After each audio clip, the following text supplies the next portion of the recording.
Calaroga Shark Media.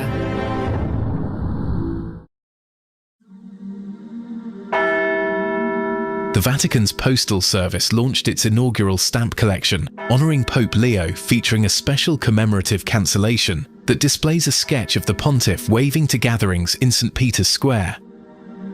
The collection includes 4 distinct stamps. 2 stamps, all in euros, are priced at $1.25 and $2.45 respectively. Showcase photographs captured when Pope Leo the Fourteenth first appeared on the balcony of St. Peter's Basilica moments after his papal election on May 8th.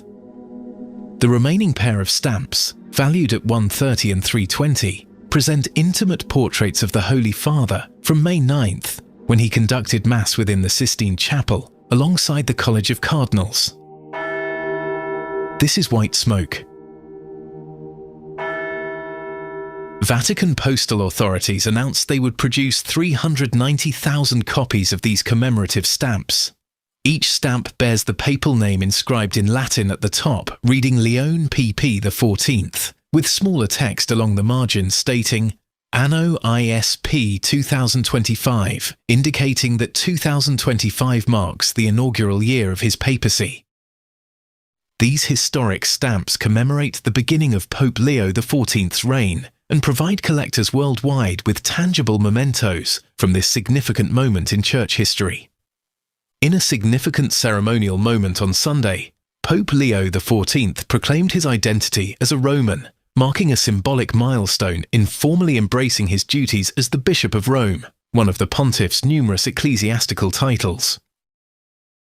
During his journey to the St. John Lateran Basilica to complete the ceremonial process of assuming his role as Rome's bishop, the Holy Father paused at Piazza Venezia in the heart of the Eternal City. There, he encountered Roberto Gualtieri, Rome's mayor, in a meaningful exchange. Addressing the assembled crowd, Mayor Gualtieri expressed the city's readiness to support the pontiff in establishing the framework for a new approach to governance. He concluded his remarks with a warm welcome, stating that Rome now embraces him as its own, according to Vatican News translations. The pontiff, who holds the distinction of being America's first pope, responded to the mayor's words by reaffirming his dedication to his episcopal responsibilities in Rome. Today, I can declare in a particular way that I have become a Roman, standing with you and serving for you, he proclaimed, as rendered by Vatican media. Margaret Susan Thompson, a Syracuse University history professor specializing in religious and political studies, explained that Pope Leo XIV will not engage directly in Rome's daily governmental or administrative operations as bishop. These responsibilities typically fall to auxiliary clergy or assistant bishops, commonly referred to as vicars. Thompson characterized the Pope's declaration of Roman identity as primarily symbolic rather than a rejection of his American or Peruvian citizenship. Born in Chicago, the pontiff later spent 20 years in Peru where he obtained citizenship. This pronouncement reflects his distinctive sense of pastoral duty toward Rome's inhabitants, Thompson explained in her conversation with NPR. While Pope Leo XIV represents the first American to hold the papacy, Thompson noted that the 3 preceding popes were also non-Italian. She emphasized that this declaration serves as a meaningful symbolic and pastoral expression rather than a statement of governance. Following the liturgical celebration at the Archbasilica of St. John Lateran, Pope Leo proceeded to the Basilica of St. Mary Major for a deeply meaningful visit. Within the sacred walls, he entered the Pauline Chapel to offer prayers before the revered icon known as Salus Populi Romani, the salvation of the Roman people. This ancient image holds profound significance, having witnessed countless pontiffs, including Pope Francis, entrust the Church's most sacred petitions before it. The Holy Father presented floral offerings to the venerable Marian icon and solemnly chanted the Magnificat. He then moved to a particularly poignant moment of his visit, offering prayers at the burial site of his predecessor, Pope Francis, whose remains rest within the same basilica. Before departing for the Vatican, Pope Leo emerged onto the basilica's loggia to acknowledge the gathered faithful below. He opened his remarks by offering peace to all assembled, then conveyed his heartfelt appreciation for their attendance. "We are grateful for your presence. Thank you for coming to this sacred place this afternoon and evening, as we, the community of Rome's diocese, commemorate the arrival of our new bishop. Seeing all of you here brings me tremendous joy, and I express my deepest gratitude." The pontiff extended his message further, acknowledging, "Everyone who ministers within this basilica, the 2 cardinals present with me today, and the numerous others who faithfully support our spiritual life and worship." Pope Leo emphasized the vital importance of maintaining a personal relationship with the Mother of God. This presents a beautiful opportunity to deepen our devotion to Mary, represented in the image of Salus Populi Romani, who has guided Rome's people through countless challenges throughout history, he declared. "Let us petition God, through the intercession of his mother, to shower blessings upon each of you, your households, your dear ones, and to guide our shared journey within the Church as one united family under God," the Pope continued. Leo then guided the faithful in reciting the Hail Mary before bestowing his apostolic blessing. In closing, he wished everyone a peaceful evening and once more expressed his gratitude. From the depths of his heart, may God bless you all.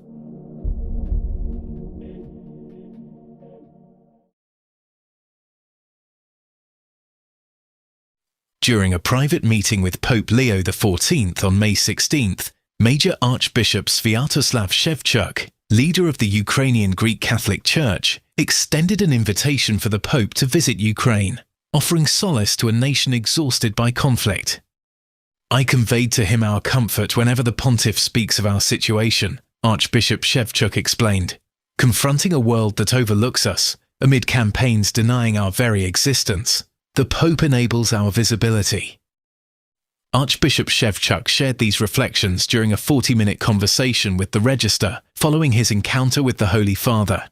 He contemplated the influence of Pope Leo the 13th, who championed the significance of Eastern churches, while addressing peace initiatives and possibilities for a papal Ukrainian visit. "Having a direct meeting with the pontiff held great importance," Archbishop Shevchuk remarked. "Information regarding Ukraine passes through intermediary sources, making it my responsibility to deliver our people's voice personally to the Pope. My impression revealed we possess a tremendous father figure. His paternal care toward Ukraine may not generate headlines, yet will manifest in numerous significant decisions. I sense concrete actions will follow." The Major Archbishop described how he provided Leo the 14th with insights into church life and ministry during wartime, noting the Holy Father demonstrated keen interest in understanding how the Church supports its community. He stressed the significance of what he termed a ministry of grief, explaining, "We are summoned to accompany those who suffer, who mourn the loss of their most cherished ones."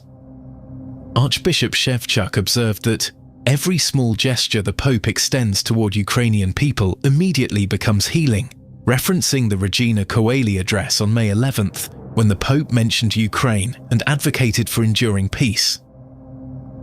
His statements received immediate recognition, the Archbishop noted. They served as comfort for our spirits. "I explained to the Pope that Ukrainian people, upon hearing the Pope declare he carries Ukraine's suffering within himself, feel lifted from their anguish.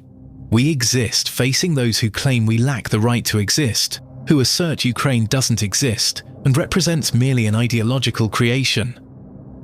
Currently, Ukrainian people anticipate a papal visit. I extended the invitation, hoping the appropriate moment will arrive," stated Archbishop Shevchuk. "I explained to the Holy Father that people await him, and this represents the time to act in genuinely Christian manner, following church principles."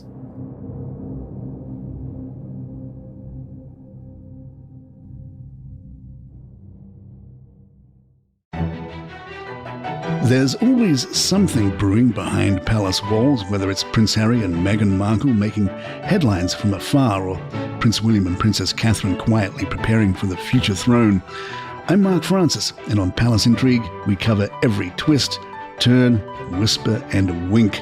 From royal drama to daily gossip, follow Palace Intrigue wherever you get your podcasts. You know the silhouette, the squint, the voice that cuts like a blade. Clint Eastwood isn't just a movie star. He's a myth, a mayor, a cultural fault line, and maybe the last great American icon. Eastwood Reloaded tells his story one chapter at a time. The hits, the flops, the chaos between the scenes. Because legends aren't born, they're built. Eastwood Reloaded. Listen now wherever you get your podcasts.